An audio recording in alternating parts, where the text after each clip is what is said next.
ಅಧ್ಯಾಯ 16 ಲಾಮಾ ಯೋಗ ಕಾಶ್ವೀರ ಪಠತಿ ರೇಚಕ ಪೂರಕವನ್ನು ಆಗಾಗ್ಗೆ ಮಾಡಿ ಮತ್ತು ಬಾಯಿ ಮತ್ತು ಮೂಗಿನ ಎಲ್ಲಾ ತೆರೆಯುವಿಕೆಗಳನ್ನು ಮುಚ್ಚಿ.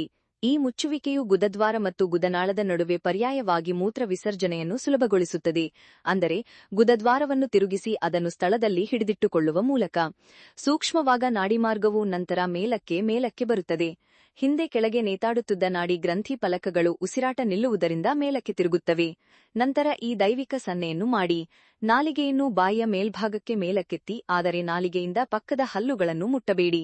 ಮೇಲಿನ ಮತ್ತು ಕೆಳಗಿನ ತುಟಿಗಳು ಮತ್ತು ಹಲ್ಲುಗಳ ಮೇಲಿನ ಮತ್ತು ಕೆಳಗಿನ ಸಾಲುಗಳು ಒಂದೇ ಆಗಿರುತ್ತವೆ. ಕಣ್ಣುಗಳು ಮೇಲಕ್ಕೆ ಮತ್ತು ಕೆಳಕ್ಕೆ ನೋಡಲು ಬಿಡಬೇಡಿ ಮತ್ತು ಮಧ್ಯದ ದೃಷ್ಟಿಯ ಮೇಲೆ ಕೇಂದ್ರೀಕರಿಸಬೇಡಿ. ದೇಹವು ನೇರವಾಗಿರುತ್ತದೆ. ಇತರೆ ಯೋಗ ವ್ಯವಸ್ಥೆಗಳಲ್ಲಿ ಈ ಕೂಟಸ್ಥಾನ ಪ್ರಕೃತಿಯನ್ನು ಅಶ್ವಿನಿ ಮುದ್ರೆ ಎಂದು ಕರೆಯಲಾಗುತ್ತದೆ.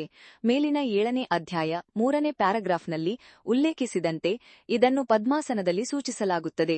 ಗುದನಾಳದ 54 ಗುದನಾಳದ ಈ ಪ್ಯಾರಾಸಿಂಪಥೆಟಿಕ್ ಗ್ಯಾಂಗ್ಲಿಯಾವು ಗುದನಾಳದ ಚಲನೆಯಿಂದ, ಅಂದರೆ ರಿವರ್ಸ್ ಪೆರಿಸ್ಟಾಲ್ಸಿಸ್ ಮತ್ತು ಮೇಲಿನ ಅಂಗಗಳಿಗೆ ಜೋಡಿಸಲಾದ ವೇಗಸ್ ನರಗಳಿಂದ ಉತ್ತೇಜಿಸಲ್ಪಡುತ್ತದೆ ಮತ್ತು ಚಿತ್ರ 8ರಲ್ಲಿ ತೋರಿಸಿರುವ 2ನೇ ನರವು ನೇರವಾಗಿ ಮೂಲದಿಂದ ಬಂದಿದೆ.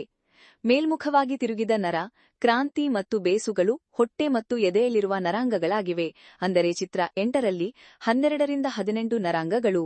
ನಾಲಿಗೆ, ಅಂಗುಳ, ತುಟಿಗಳು ಮತ್ತು ಹಲ್ಲುಗಳನ್ನು ಆ ಪ್ರದೇಶದ ಪ್ರಕೃತಿ ಎಂದು ಪರಿಗಣಿಸಲಾಗುತ್ತದೆ.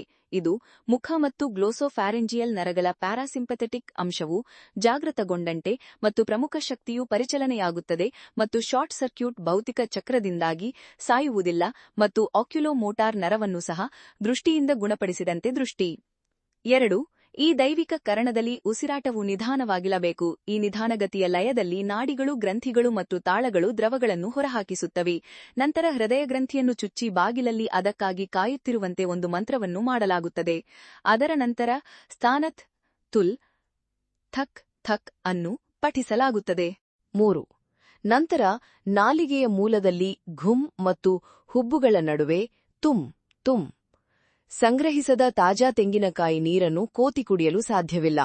ಅದೇ ರೀತಿ ಬಿಂದು ಸ್ಥಾನವಿಲ್ಲದ ಯೋಗಿಯು ಪ್ರಜ್ಞೆಯ ಸ್ಥಿತಿಯನ್ನು ಪಡೆಯುವುದಿಲ್ಲ.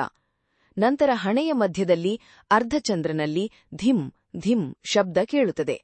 ನಂತರ ರೋಧಿನಿ ಚುಚ್ಚಲಾಗುತ್ತದೆ ಮತ್ತು ಸಿಂ ಸಿಂ ಶಬ್ದ ಕೇಳುತ್ತದೆ. ವೇಣು ಶಬ್ದ ಕೇಳುತ್ತದೆ ಮತ್ತು ಬ್ರಹ್ಮ ಶುಂ ಶುಂ ಶಬ್ದ ಕೇಳುತ್ತದೆ.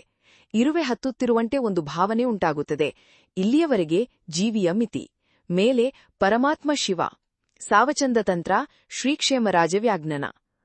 ನಾವು 6ನೇ ಅಧ್ಯಾಯದಲ್ಲಿ ನೋಡಿದ ಊರ್ಧ್ವದ ಮೂಲಗಳಲ್ಲಿ ಈ ಕೆಳಗಿನ 4ರ ಬಗ್ಗೆ ಈ ಕಾಶ್ಮೀರಿ ಪಟ್ಟಿಯಲ್ಲಿ ವ್ಯಾಖ್ಯಾನಿಸಲಾಗಿದೆ. ಮೇಲಿನ ನಿಲ್ದಾಣಗಳು ಪರಮಾತ್ಮ ಶಿವನಲ್ಲಿ ಏಕತೆಯಂತೆ ಮತ್ತು ಮೇಲಿನ 7 ಶಬ್ದಗಳು ಇಲ್ಲಿಯವರೆಗೆ ಯಾವುದೇ ಯೋಗ ಪುಸ್ತಕದಲ್ಲಿ ಬಹಿರಂಗಪಡಿಸದ ರಹಸ್ಯಗಳಾಗಿವೆ. 4. ಬ್ಲವಾಟ್ಸ್ಕಿ ಹೇಳಿದಂತೆ ಕೈಲಾಸ ವಿಧಾನ. ಸಂಗೀತದ ಏಣಿಯನ್ನು ಹತ್ತುವ ಮೊದಲು ಆ ಭಗವಂತನ ಧ್ವನಿಯನ್ನು 7 ರೀತಿಯಲ್ಲಿ ಕೇಳಬೇಕು. ಮಧುರಕ್ಕುವಿನ ಶಬ್ದ, ಸಂಜೆಯ ಸಮಯದಲ್ಲಿ ಬಡಿಯುವ ಬೆಳ್ಳಿ ಗಂಟೆ, ಸಾಗರ, ಮುತ್ತು ಮತ್ತು ಸಿಂಪಿಯ ಶಬ್ದ, ವೀಣೆಯ ಶಬ್ದ, ವೇಣುವಿನ ಶಬ್ದ, ಪೇರಳೆಯ ಶಬ್ದ ಮತ್ತು ಮೇಘನ್ ಶಬ್ದ. ಈ 7ರಲ್ಲಿ ಮೊದಲ ಶಬ್ದಗಳು ಕಣ್ಮರೆಯಾಗುತ್ತವೆ. 5. ಕ್ರಿಶ್ಚಿಯನ್ ಯತೀಶ್ವರಿ ಎಂದೂ ಕರೆಯಲ್ಪಡುವ ಸಂತ್ ಥೆರೇಸಾ. ತಲೆಯಲ್ಲಿ ಜೋರಾಗಿ ಘರ್ಜನೆ ಕೇಳುತ್ತದೆ. ಅನೇಕ ನದಿಗಳ ಹರಿವಿನಂತೆ, ಪಕ್ಷಿಗಳ ಹಿಂಡಿನಂತೆ, ಕಡಿಮೆ ಹೊಡೆತದಂತೆ. ನನಗೆ ಅದು ನನ್ನ ಕಿವಿಗಳಲ್ಲಿ ಅನಿಸುವುದಿಲ್ಲ, ಅದು ನನ್ನ ತಲೆಯಲ್ಲಿ ರಿಂಗಡಿಸುತ್ತಿದೆ.